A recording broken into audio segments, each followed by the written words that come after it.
আমি একটা ব্রিটিশ এম্বাসিতে পার্টিতে গেছি, ওটা মেট্রোসেক্সুয়াল, ওখানে সবাই আসছে। এখন ওখানে একটা ছেলেও হয়তো মেয়ে সেজে আছে, যেটা আমার জানার কথা না, বা আমি ওখানে দেখতে যাই নাই টেস্ট করে যে কোনটা ছেলে কোনটা মেয়ে না।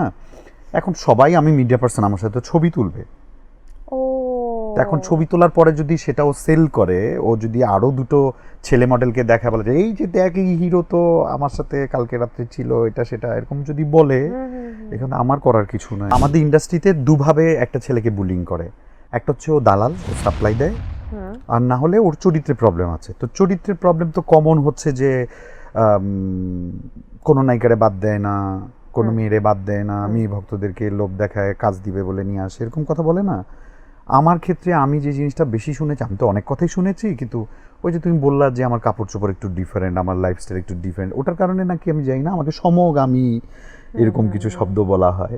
তো প্রথম প্রথম খুব মন খারাপ হতো, কান্নাকাটি করতাম, ওই যে নায়িকাদের মতো বালিশ চাপা দিয়া বিছানায় গিয়ে পড়ে কান্নাকাটি করতাম।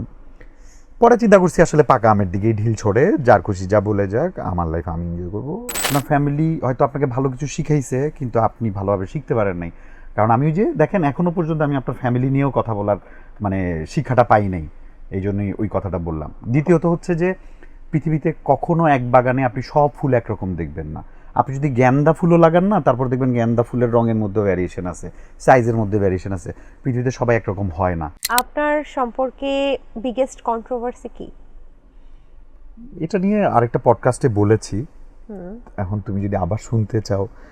আমরা শুনি জাগো মানুষ, মানে এই কথাটা আসলে কেন, কথা হচ্ছে কেন? আসলে দেখো, তুমি একজন আর্টিস্ট হিসেবে তুমি জানো তোমাকে কি কি গালি দেওয়া হয়, রাইট? তুমি তো জানো তোমাকে, অবশ্যই। হ্যাঁ, তোমাকে ইনবক্সে বা তোমাকে কিভাবে বুলিং করা হয়। তা আমাদের ইন্ডাস্ট্রিতে দুভাবে একটা ছেলেকে বুলিং করে। একটা হচ্ছে ও দালাল, ও সাপ্লাই দেয়, আর না হলে ওর চরিত্রের প্রবলেম আছে। তো চরিত্রের প্রবলেম তো কমন হচ্ছে যে কোনো নায়িকারে বাদ দেয় না, কোনো মেয়েরে বাদ দেয় না, মেয়ে ভক্তদেরকে লোভ দেখায়, কাজ দিবে বলে নিয়ে আসে, এরকম কথা বলে না। আমার ক্ষেত্রে আমি যে জিনিসটা বেশি শুনেছি, আমি তো অনেক কথাই শুনেছি, কিন্তু ওই যে তুমি বললা যে আমার কাপড় চোপড় একটু ডিফারেন্ট, আমার লাইফস্টাইল একটু ডিফারেন্ট, ওটার কারণে নাকি আমি যাই না, আমাকে সমগামী এরকম কিছু শব্দ বলা হয়। তো প্রথম প্রথম খুব মন খারাপ হতো, কান্নাকাটি করতাম, ওই যে নায়িকাদের মতো বালিশ চাপা দিয়া বিছানায় গিয়ে পড়ে কান্নাকাটি করতাম। পরে চিন্তা করছি আসলে পাকা আমের দিকেই ঢিল ছড়ে, যার খুশি যা বলে যাক, আমার লাইফ আমি এনজয় করবো। আচ্ছা, পাটা যেহেতু আমার, আমি কোন জুতায় পাটা রাখবো এটা তো আমার ডিসিশন। এখন কে কি বললো না বললো আমার তাতে কিছু যায় আসে না। তারপরেও বলা হয় যে যা ঘটে, যা রটে তা কিছু হলো ঘটে, যা রটে, হ্যাঁ। যা ঘটে তা কিছুটা হলো রটে, নাকি? এটার আমি যা রটে কিছুটা হলো আমি ঘটে। কি ব্যাখ্যা দিব আমি জানি না।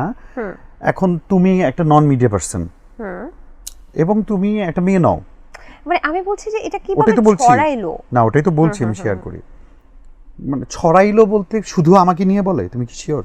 না, আরো কিছু মানুষ আছে যাদের নিয়ে কথা বলে, একদম আমার মতো অভিনয় করে এরকম, অনেকেই আছে। হ্যাঁ, এবং তুমি কি শিওর যে ওরা ওরকম?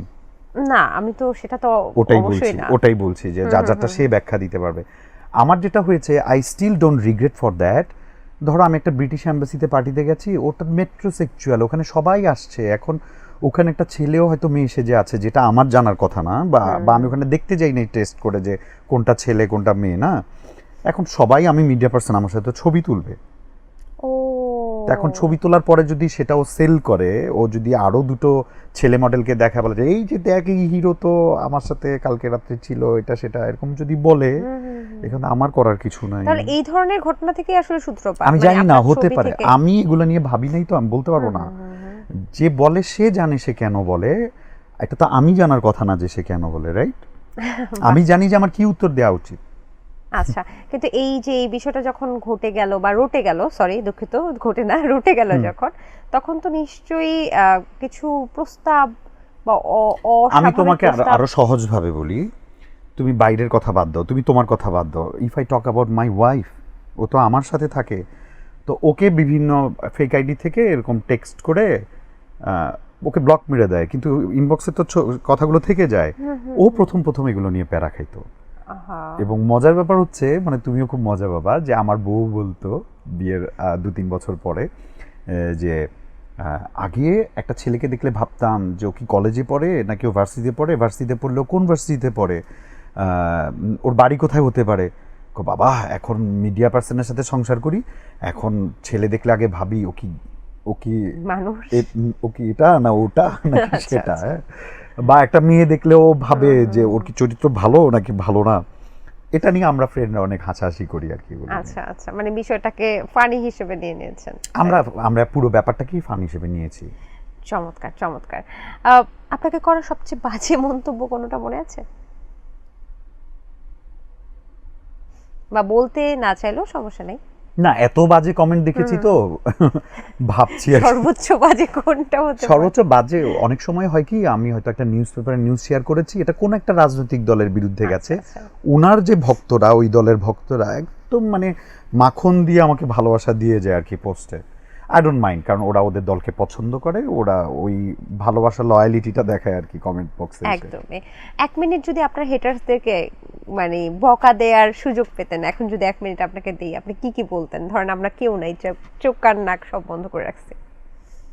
প্রথম কথা হচ্ছে যে আপনি আমার পেজের পোস্টে এসে একটা বাজে কমেন্ট করলেন, তো ভাবখানা এমন দেখাচ্ছেন যে আপনার ঘরে এক বালতি ময়লা আছে, আপনি জায়গা পাইতেছেন না, আপনি আমার ঘরে এসে ফেলছেন।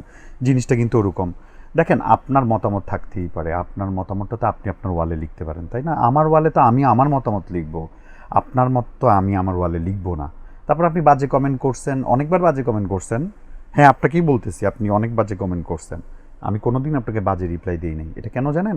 এটা আমার ফ্যামিলি শিক্ষা। আর আপনার ফ্যামিলি হয়তো আপনাকে ভালো কিছু শিখাইছে, কিন্তু আপনি ভালোভাবে শিখতে পারেন নাই। কারণ আমি ওই যে দেখেন, এখনো পর্যন্ত আমি আপনার ফ্যামিলি নিয়েও কথা বলার মানে শিক্ষাটা পাই নাই, এই জন্যই ওই কথাটা বললাম। দ্বিতীয়ত হচ্ছে যে পৃথিবীতে কখনো এক বাগানে আপনি সব ফুল একরকম দেখবেন না। আপনি যদি গ্যান্দা ফুলও লাগান না, তারপর দেখবেন গ্যান্দা ফুলের রঙের মধ্যে ভ্যারিয়েশন আছে, সাইজের মধ্যে ভ্যারিয়েশন আছে। পৃথিবীতে সবাই একরকম হয় না, আপনার মতো করে সবাই ভাববে না, এটা আশা করেন না, এটা জীবনও হবে না। সবাইকে নিজের মতো করে ভাবতে দেন, ভালো হয়ে যান। জাগো এফএম এর অ্যাপ এখন পাওয়া যাচ্ছে অ্যাপ স্টোর এবং প্লে স্টোরে।